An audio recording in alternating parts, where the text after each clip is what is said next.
When God begins to set you apart, the very first thing you feel is often a sting of rejection. People who once celebrated you suddenly seem distant. Circles you once belonged to no longer have room for you. Opportunities that used to flow freely start to dry up. And if you're not discerning, you'll misinterpret what's happening. You'll think people are turning their backs on you, or that life is unfair, or maybe that you've failed somewhere along the line. But the truth is far deeper. When God is setting you apart, He has to pull you away from certain environments so He can prepare you for something greater. What you experience as rejection is often His divine redirection. Think about it. Preparation never takes place on the main stage. No great athlete prepares in front of thousands of cheering fans. Preparation happens in the gym, in the early mornings, in the lonely hours where nobody is watching. The same is true spiritually. God cannot build you in public what He first hasn't formed in private. He withdraws you from the noise, from the crowds, even from certain relationships, so He can shape you without interference. This is why many of you are experiencing what feels like an uncomfortable separation. God is saying, I need to work on you where no one else can touch you. But here's the problem.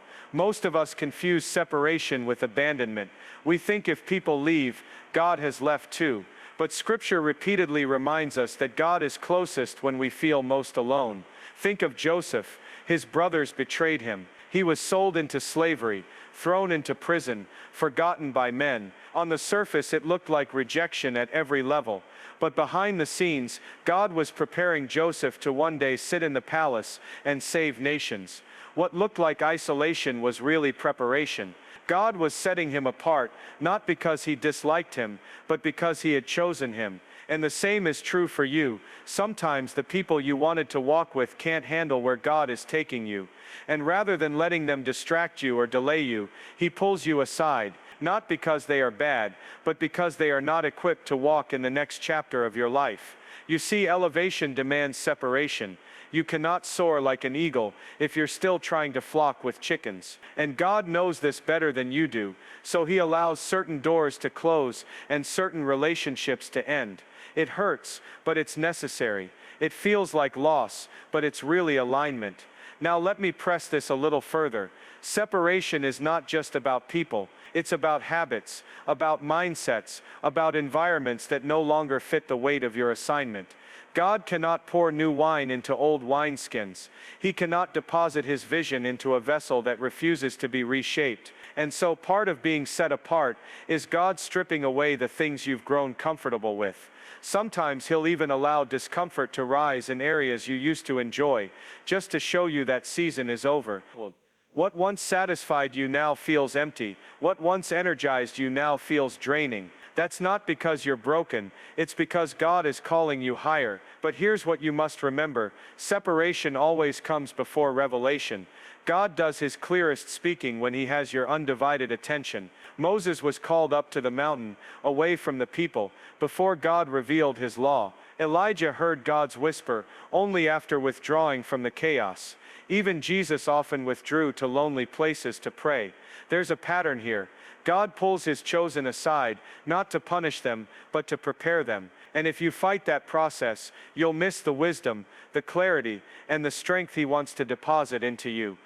Some of you are in that season right now. You've been wondering why doors are shutting, why you feel overlooked, why relationships are falling away. You've been praying for breakthrough, but instead you're experiencing what feels like breakdown. But hear me, this is not rejection, it's refinement. God is removing distractions so He can sharpen your focus. He's silencing the noise so you can hear His voice. He's stripping away temporary comforts so you can lean on His eternal promises. Think about the image of a seed. Before it becomes a tree, before it bears fruit, the seed is buried, alone, in the dark, hidden under the soil. To the outside observer, it looks dead, but in that place of isolation, transformation is happening. Roots are forming, strength is building, and in time it breaks through the ground. That is exactly what God is doing when He sets you apart. He is burying you so He can build you, and when the season is right, He will reveal you. And so if you find yourself in that place right now,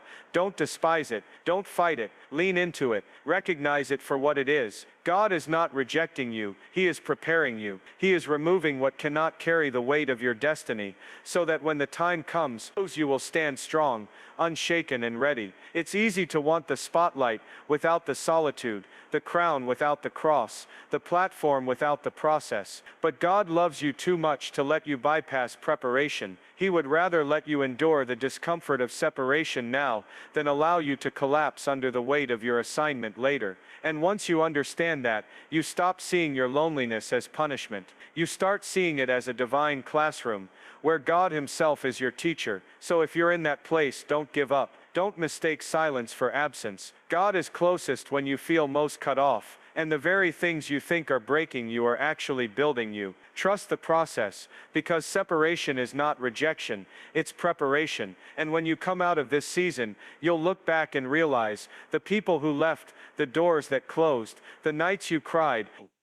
All of it was God's way of positioning you for something greater. He was never taking from you. He was always investing in you. So here's the word for you today. Don't run from the season of separation. Embrace it, because what feels like rejection is actually God's way of saying, I'm preparing you for what you prayed for. And when He finally reveals what He's been working on in you, you'll understand why He had to set you apart. The closing truth is this: God sets apart those He intends to set above. If He's isolating you, it's only because He's elevating you. Hold steady, because your preparation is the proof of your calling. When God sets you apart, the process does not just involve separation from others, it involves a transformation within yourself. Being set apart is not only about who you no longer walk with, but also about who you are becoming. And the truth is, this kind of transformation is rarely easy. It requires breaking patterns, unlearning habits, and confronting parts of yourself you may have been comfortable ignoring.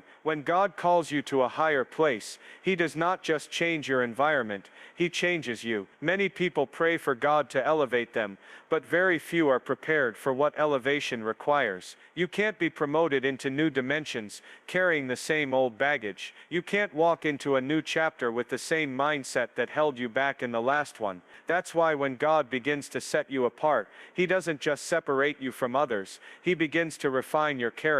It's the fire of transformation, and make no mistake, fire burns, but it also purifies. It removes the dross, it brings out the gold. Think about it this way: if you take a piece of raw iron, it's strong, yes, but it's not refined. To turn it into steel, it has to go through heat, pressure, and forging. That's how its strength multiplies. In the same way, God allows you to pass through seasons of testing, not to break you, but to build you into something unshakable. He knows that where He's taking you requires discipline, maturity, resilience, and faith. And so He works on the unseen parts of you: your thought life, your motives, your attitude, your endurance. Look at David. Before he ever fought Goliath in public, he fought lions and bears in private. God used those hidden battles to shape David's courage, his skill, and his faith. By the time David stood before the giant, he wasn't shaken, because God had already trained him in the shadows. That's what God is doing in your life. He's allowing you to face battles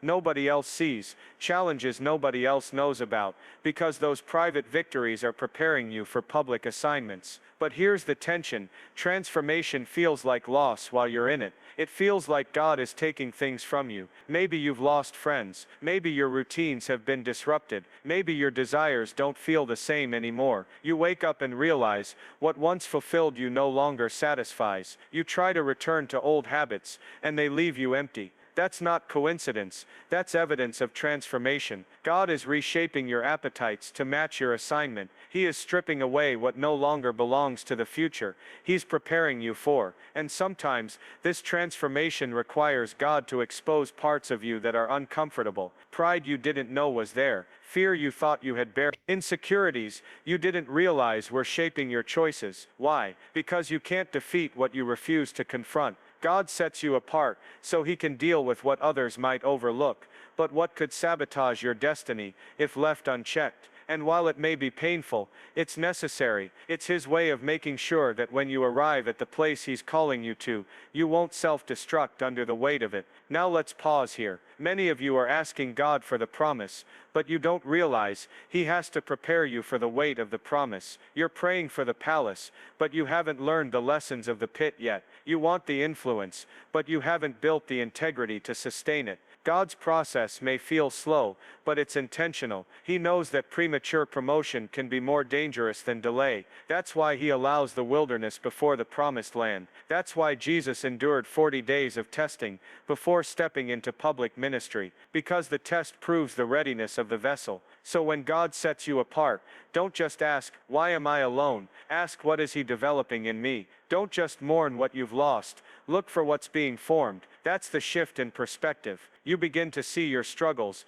not as setbacks but as training grounds. You see your solitude, not as punishment, but as preparation. And the beauty of this transformation is that it aligns you with your true identity. Many of us are living in versions of ourselves, shaped by culture, shaped by people's expectations, shaped by past experiences. But when God sets you apart, He strips all of that away so you can discover who you really are in Him. He redefines you, not based on what you've done, not based on where you've been, but based on who He created you to be from the beginning. It's like the process of refining a diamond. When it's first pulled from the earth, it doesn't look like much. Covered in rough edges, hidden under dirt, it seems ordinary. But in the hands of a skilled jeweler, it's cut, it's polished, it's shaped. The cutting is painful, the pressure is intense, but it reveals the brilliance that was always inside. That's what God is doing with you when He sets you apart. He's not trying to diminish you, He's revealing the brilliance He placed inside you all along. So the question is, will you trust Him with the process? Will you allow Him to cut, to refine, to reshape what you thought was unshakable? Because if you resist it, you'll remain in the rough. But if you embrace it, you'll shine in ways you never imagined. And I want you to hear this. The transformation God is bringing in your life is not just for you, it's for the people you are called to impact. Your patience, your wisdom, your resilience, those are not just for your benefit, they're for the generations that will be touched, because you allowed God to shape you. David's courage didn't just defeat Goliath, it inspired a nation. Joseph's endurance didn't just get him through prison, it saved countless lives during famine. Your transformation is bigger than your comfort, it's about your calling. So if you're in that season of transformation right now, lean in. Trust that the discomfort is not wasted. Trust that the cutting is not cruelty, but care. Trust that the God who set you apart is also the God who is shaping you into exactly who you need to be for where He's taking you. The closing truth is simple but profound. God's process may strip you, but it never diminishes you. It prepares you. If He's transforming you, it's because He's about to entrust you. And when that moment comes, you'll look back and realize every tear, every loss, every stretch was worth it. Because God wasn't just setting you apart, He was setting you up. When God sets you apart, it's never just for the sake of isolation, and it's not merely about your personal growth. It's also about positioning you for impact. One of the most overlooked truths of being chosen, of being separated, is that God doesn't just set you apart to refine you, He sets you apart to send you. He is preparing you for a purpose that stretches beyond your own life, beyond your own comfort, and even beyond your own understanding. What feels like solitude now is actually strategy. What looks like restriction is in reality redirection toward an assignment that requires a version of you that can only be birthed in the hidden place. God is not wasteful. Every season you walk through,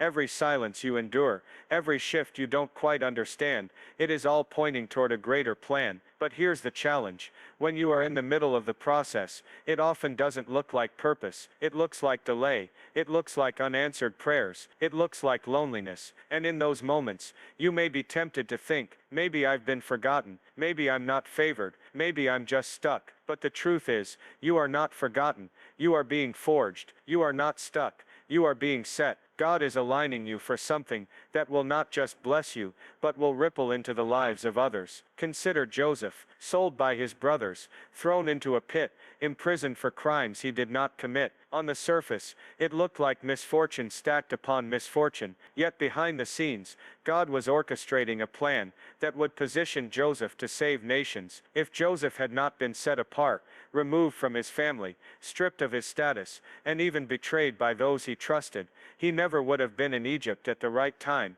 to interpret Pharaoh's dream and step into his destiny. The isolation was not punishment, it was placement. God was putting him exactly where he needed to be for the assignment that would come. The same is true for you. There are moments when you feel like doors are closing all around you, but those closed doors are part of God's divine redirection. He's not just saying no, he's saying not that way, not that place, not that voice. He's steering you to the exact environment where your calling can flourish. And though it feels constraining in the moment, you will one day see that it was protection, because if you had forced your way into certain opportunities, you would not have had the maturity or the strength to sustain them. If you had stayed connected to certain people, their influence would have diluted your destiny. So God, in His mercy, sets you apart, not to deprive you, but to preserve you for the very thing He created you to do. But here's where it gets deeper. Being set apart for purpose is not only about external assignment,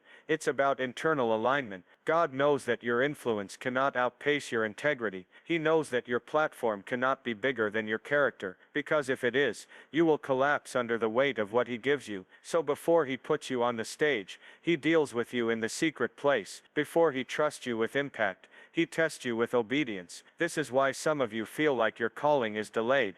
It's not delayed, it's being developed. God is making sure that when He finally places you in front of people, you don't lose yourself in the process. Think about Jesus Himself. Before He ever performed a miracle, before He ever preached to crowds, the Spirit led Him into the wilderness for 40 days, alone, hungry, tempted, yet steadfast. That season was not wasted. It was the foundation. It proved that He could handle what was coming. He was set apart, not just to be different, but to be ready. And that is the same process God uses with us. He sets us apart to test our faithfulness in the quiet, to refine our hearts in the hidden, to strengthen our resolve in the unseen, so that when the visible assignment arrives, we are unshaken. And here is where the challenge comes. For many of us, we want the impact without the preparation. We want the platform without the process. But that's not how God works. The greater the calling, the deeper the separation, the higher the assignment, the longer the preparation, because God knows that the cost of influence is weighty,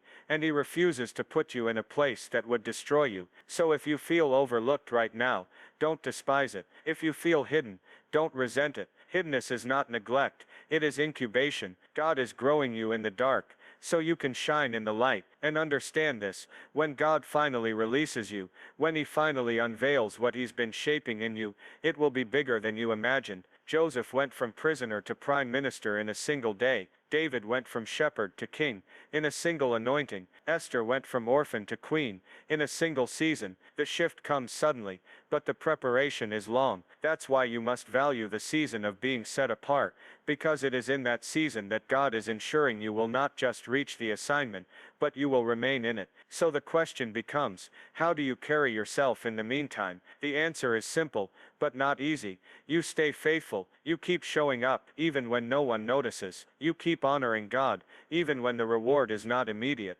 You keep believing that every unseen step is still part of the journey, because in God's kingdom, faithfulness in the little is the prerequisite for responsibility over much. And when the moment comes, you will realize that the very things you once resented, the isolation, the pruning, the waiting, were the things that preserved you for the promise. You'll see that you weren't just set apart to be different, you were set apart to make a difference. So let me leave you with this thought. Being set apart may feel lonely, but it is not in vain. God is not sidelining you, He is positioning you. He is not punishing you, He is preparing you. And when the time is right, the impact of your life will reveal why the separation was necessary. Don't despise the season of being set apart. Embrace it, because the very thing that feels like restriction now will one day be revealed as the reason you were able to fulfill your calling. The closing truth is this: God is setting you apart for a reason, and when that reason is revealed, you will understand that the season you endured was not just about you, it was about the lives you were always meant to change.